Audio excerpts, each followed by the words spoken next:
on you. I'm like selectively deaf. What? Exactly. So My name's Requiem. I've been playing the game since about 99, 2000.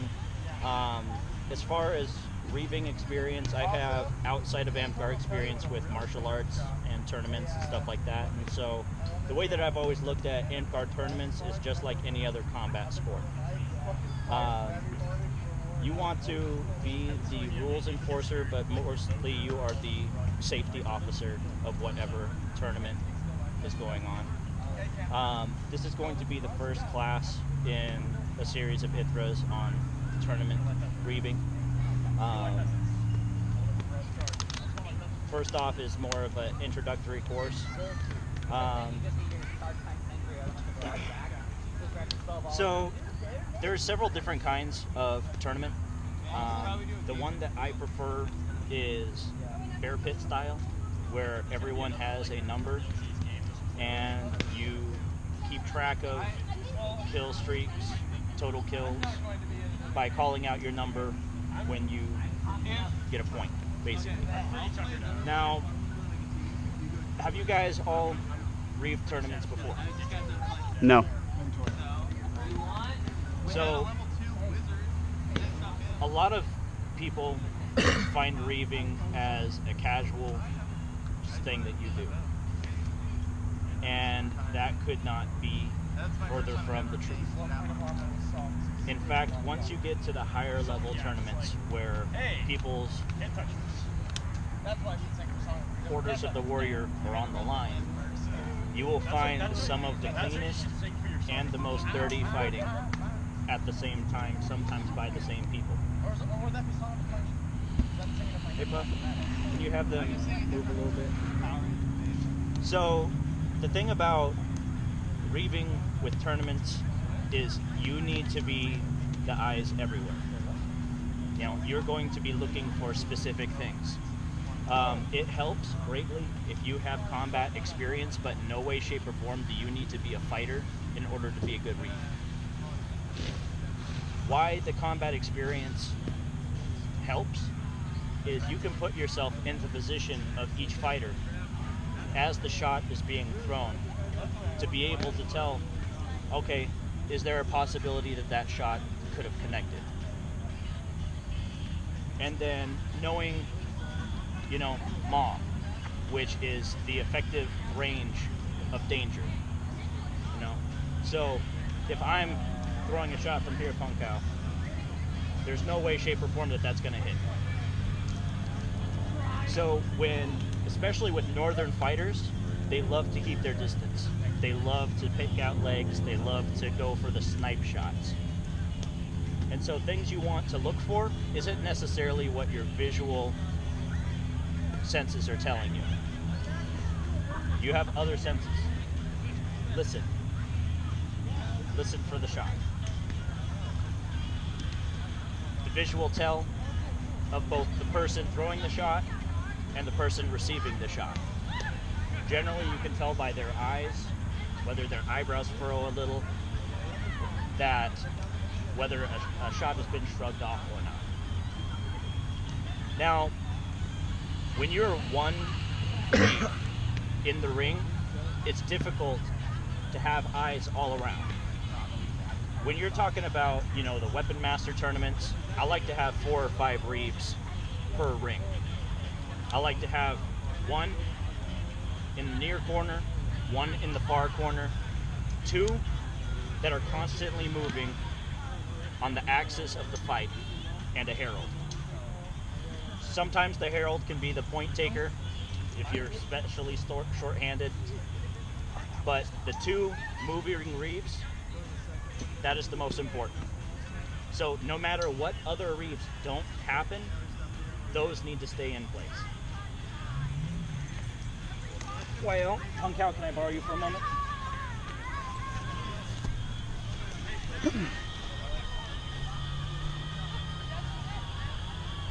So say the match is between us. We're fighting here, Leon has been called. He's down about eye level, and he's keeping the visual sight on the right in between. Imagine there's a line in between the two fighters, about halfway between their feet.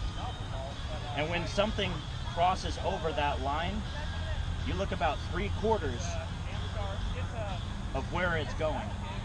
That way you can see if it connects, if you see some movement, then you keep track. What I like to do is a finger tally. Thank you. So, keeping track of where a shot might have landed. So I see two people fighting, and I see something brush the leg.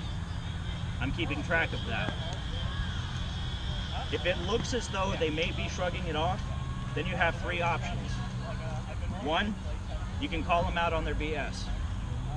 2, you just keep track of it and stay silent because it might sort itself out. And 3 will come after that. So the first one, I don't normally do, and my reasons being is because if the fighter who sloughed loses anyway, then what was the point of me stopping the fight? I've been in tournaments myself where I was about to get the guy, I had him exactly where I wanted him. Yes, I know he shrugged that shoulder shot, but I was going in for that high cross, wrap, supreme 360, whatever. And then the Reeve called hold. It's like, okay, well, this happened. Well, no. Okay, well, now my inertia has been stopped. I lost that round. So, I would have gotten him anyway. That's why I don't like stopping the fight unless it is an absolute blatant thing. For example, shots in motion. If you see a flail fighter in an open weapon tournament, their arm gets taken and the flail hits, well, was that in motion? Well, by flail logic, yes. If the wrist, it's in motion. Reset the fight. As a Reeve, you have absolute power of what goes on in the ring. If it's not clean,